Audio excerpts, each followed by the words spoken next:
So in the previous video, we talked about events and triggers and how to use conditions and actions. And now I want to go into a little bit more detail for conditions, because conditions can not only be used in events, they can also be used in seal elements and dialog options.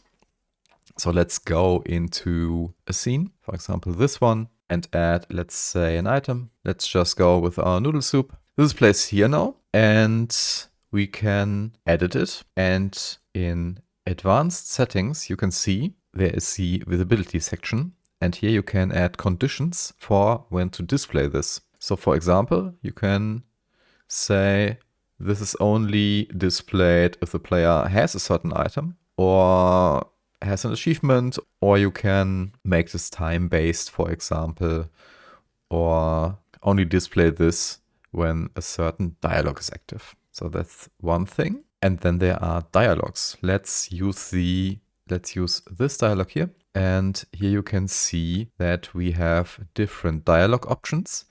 And for this one, we can also make this conditional.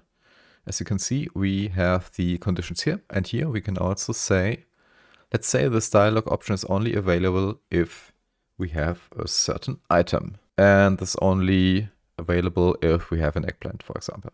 Also, for conditions, as you can see, there's a negated checkbox.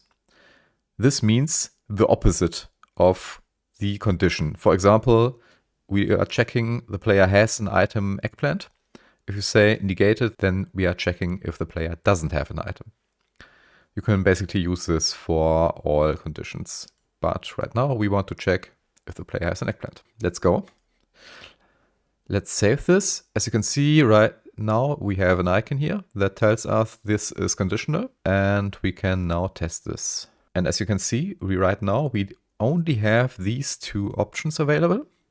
And as soon as I add an eggplant, the third option is now available. And that's basically all you need to know about conditions. If you want to go a little bit more into detail, you can check the article. There are a few example use cases and explanations how conditions are evaluated and some best practices that you might want to follow.